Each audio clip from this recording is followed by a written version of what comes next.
Historiquement, le périmètre de Marimera a été donné à la société Daniel Land Limited pour y faire des activités de recherche, recherche du nickel sulfuré et les minéraux associés. Dans ce cas, ce périmètre a été donné sur le décret numéro 100/189 du 17 juillet 2006. Cette société a été donnée, on a donné ce périmètre à cette société pour y faire des travaux de recherche. Les travaux de recherche qui visent la mise en évidence de ces minéraux de nickel sulfuré. Ce décret a été renouvelé deux fois, une fois en 2009, deuxième fois en 2011. Au cours de ces travaux, la société a réalisé pas mal des activités, notamment les activités géochimiques, de recherche géochimique, la cartographie, mais aussi ils ont exécuté des campagnes de forage.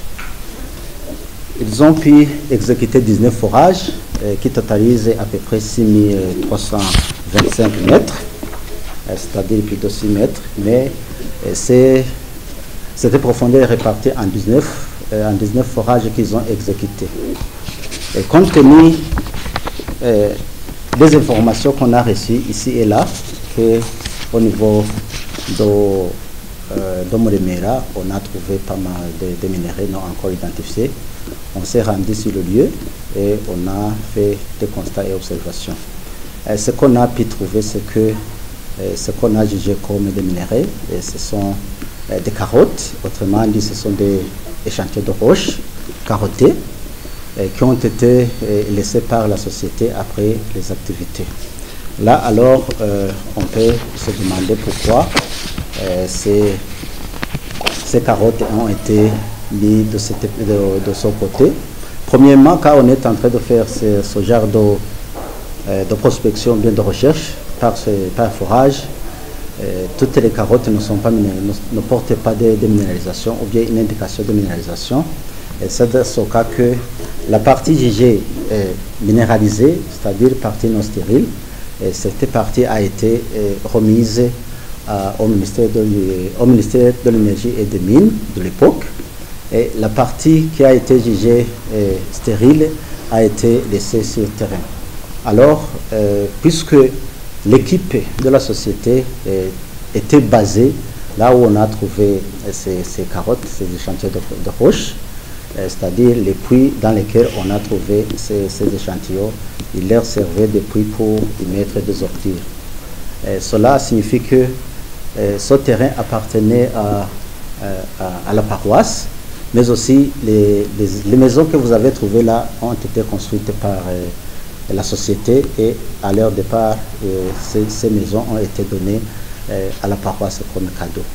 Alors, vous pouvez me demander pourquoi, vous pouvez me demander comment, ou bien qu'est-ce qu'on a au juste avec ces carottes. Alors, quant à moi, comme je dirais spécialiste, c'est-à-dire là, nous avons une information, mais une information qui n'est pas du tout complète. Là, avec ces carottes, si vous avez bien vu, les carottes avaient des petits morceaux en plastique verte. Dans ce cas, ces plastiques montrent réellement la profondeur où on a trouvé ces carottes. C'est-à-dire, premièrement, nous pouvons avoir une information qui compte sur l'analyse de ces carottes pour avoir la composition en éléments constitutifs, mais aussi nous pouvons faire de la MMS. Mais en dehors de ça, on a beaucoup perdu du point de vue autre information. Cela veut dire où on a trouvé la carotte, c'est-à-dire la profondeur. Là aussi, on aura quoi, l'extension de la minéralisation une fois trouvée. Alors, après ça, on a essayé de faire des informations, on a essayé de récolter des informations ici et là, auprès des personnes qui ont travaillé avec la société.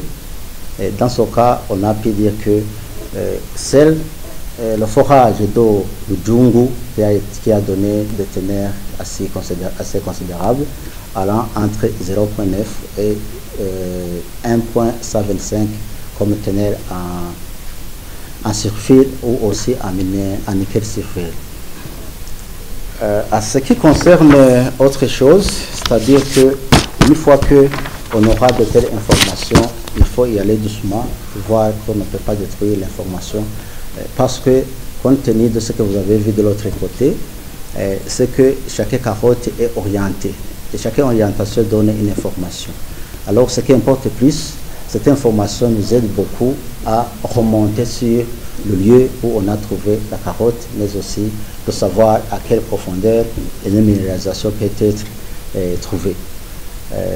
En réalité, ce qu'on va faire avec ces carottes, une fois que l'OBR nous donnera ces échantillons, on va essayer de faire des analyses chimiques, mais ce sont des analyses qui sont un peu compliquées parce que vous avez vu que les carottes qui se trouvent à Moremera, ce sont des carottes qui ont été fragmentées, compte tenu que ces carottes sont conservées par mètre. C'est-à-dire, si chaque mètre a une fragmentation de plus de 4 segments, vous comprendrez qu'on aura pas mal des échantillons à analyser, mais aussi, autre chose, on aura que ces échantillons vont nous coûter beaucoup cher du point de vue réactif.